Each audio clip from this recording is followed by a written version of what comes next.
warahmatullahi wabarakatuh.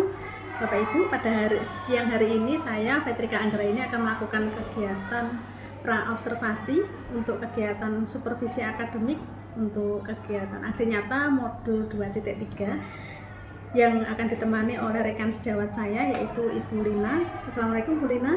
Waalaikumsalam warahmatullahi wabarakatuh. Bagaimana kabarnya Bu Lina? Alhamdulillah baik. Sehat ya? Alhamdulillah. Baik Bu Lina, pada hari ini kita akan melakukan kegiatan pra-observasi, di mana pada kegiatan ini bertujuan untuk agar supaya nanti pada saat menyampaikan pembelajaran di kelas, Bu Lina semakin percaya diri dalam mengelola kelas ya.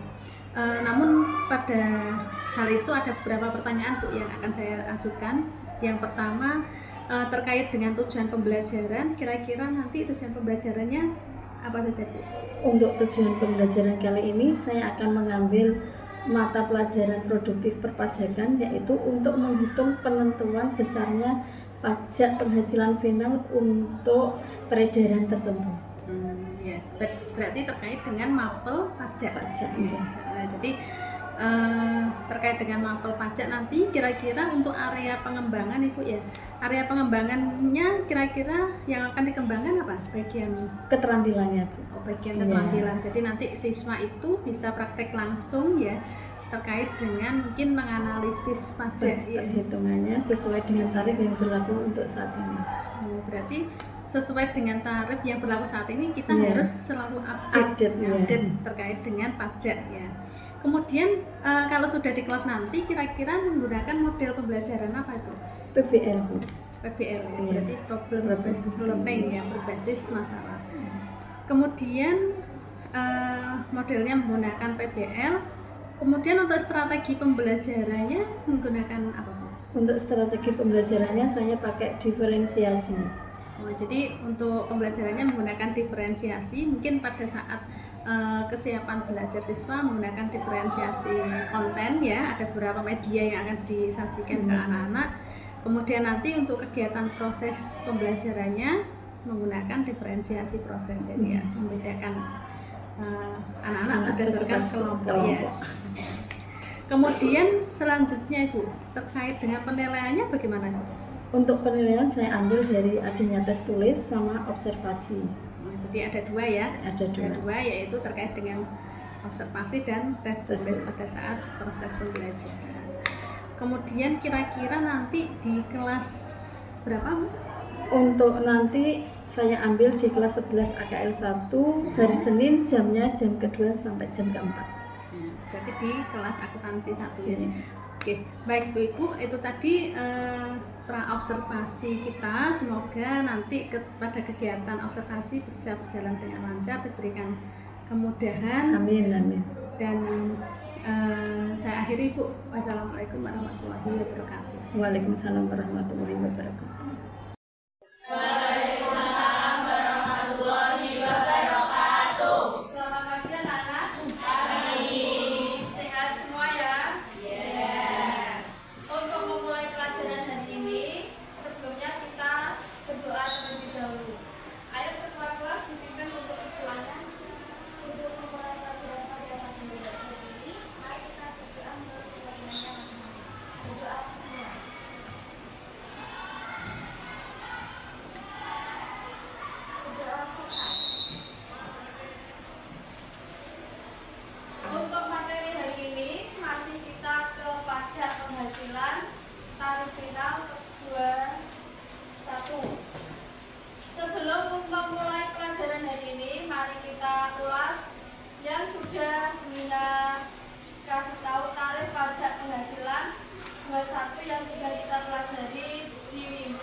Dikerjakan di lembar LK halaman 81 soal nomor 1, 2, dan 3. Tolong dihitung secara teliti tentang rumus yang dikerjakan.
Silakan dipresentasikan untuk hasilnya.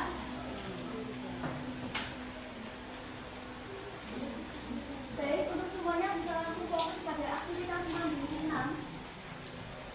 Untuk penjelasannya, nomor 1 akan dijelaskan oleh Fardi. Beban final atas pengalihan hak atas 15 unit tanah dan bangunan. Beban final atas 1 unit tanah dan bangunan 2,5% dikali 2 juta rupiah sama dengan 5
informasi sudah disampaikan oleh kelompok 1.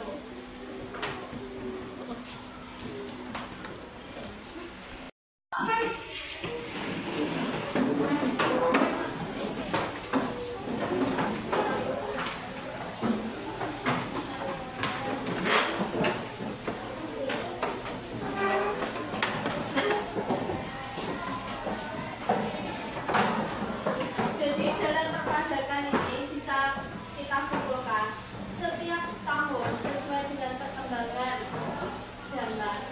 Di sini tarif pajak itu selalu berubah sesuai dengan kebutuhannya.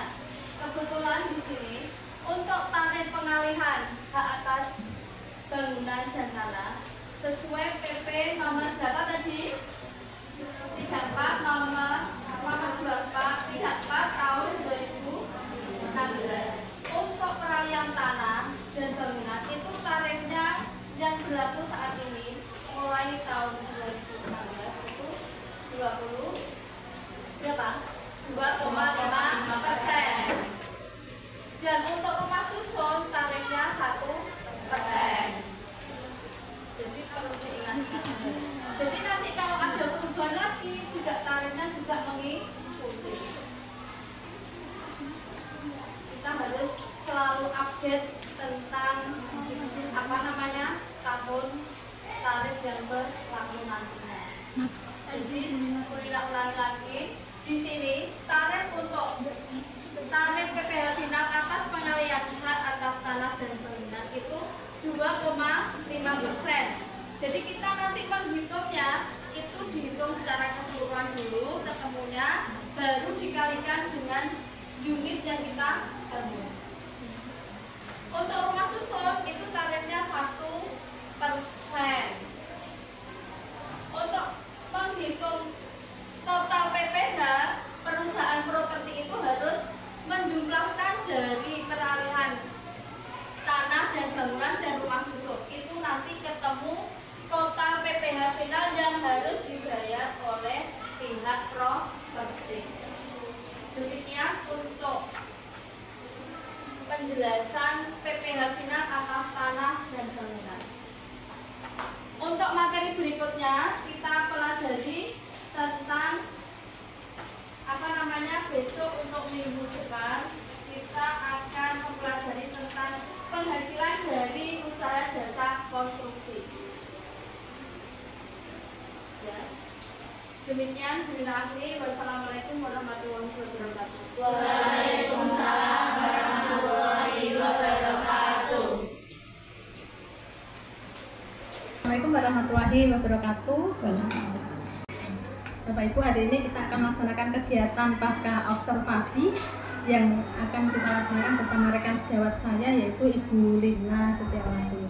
Assalamualaikum Bu Lina. Waalaikumsalam warahmatullahi wabarakatuh. Bagaimana kabarnya Bu Lina? Alhamdulillah baik. Bu Lina, ketika kita kemarin melaksanakan kegiatan observasi, bagaimana perasaan Bu Lina saat ini setelah melaksanakan kegiatan observasi? Alhamdulillah sangat senang dengan adanya supervisi akademik, jadi proses pembelajaran saya lebih baik lagi ke depannya. Jadi lebih fresh Bu ya? Iya. Lebih senang ya.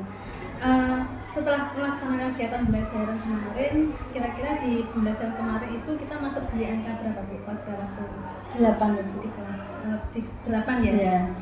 Jadi untuk mencapai kita berada di angka 8 sehingga kita perlu mencapai untuk yang sekian ya. Kita kira-kira rencananya sampai ke angka berapa Bu untuk pembelajaran ini? Untuk rencananya ya ke angka 10. Ke angka 10 ya Bu. Kalau kita mencapai ke angka 10 berarti mungkin ada beberapa hambatan Bu yang perlu dibenahi atau perlu diperbaiki untuk mencapai ke angka 10. Ya. Mungkin karena hari Senin itu habis upacara, anak-anak mungkin masih kesiapannya masih belum, apalagi kemarin habis jadi petugas, jadi mereka masih mempersiapkan untuk proses pembelajarannya, harus ada yang ganti baju, masih keluar masuk, jadi belum secara langsung. Dan apalagi materi kita hitungan, jadi anak-anak juga perlu membenahi dirinya, membekali lagi proses perhitungannya dan penghafalan rumus-rumus yang berlaku saat itu. Kemudian berarti kita mengkondisikan siswa ya Bu ya? Iya, Gimana iya, cara mengkondisikan siswa? Kira-kira cara penyelesaiannya bagaimana Bu? Mungkin ada rekan yang membantu atau siapa begitu mungkin? Untuk rekan yang membantu nanti bisa kita kenal dengan teman sejawat sesama juru program akuntansi, bisa dengan nanti sama guru matematika membantu dengan proses cara perhitungannya dengan cepat. Ya. Kemudian kira-kira untuk kita mencapai ke angka 10 itu prediksinya sampai kapan kira-kira? Insya Allah untuk pertemuan minggu berikutnya sudah kita memperbarui lagi biar kita juga belajar berkolaborasi dengan teman sejawat. Baik, berarti untuk cara penyelesaiannya nanti supaya bisa mengkondisikan siswa, supaya nanti pembelajarannya bisa berjalan dengan lancar, mungkin nanti mengkondisikan siswa lebih awal, kemudian nanti kalau sudah selesai mungkin kalau ada alternatif lain mungkin bisa dibantu oleh Bapak Ibu guru yang ada di jurusan tersebut ya. Iya. Oke. Saya kira itu Bu untuk kegiatan pasca observasi hari ini. Semoga untuk kedepannya untuk pembelajarannya di Ibu Lina bisa lebih baik lagi untuk mencapai ke angka 10. Terima kasih. Saya akhiri, wassalamualaikum warahmatullahi wabarakatuh. Waalaikumsalam warahmatullahi wabarakatuh.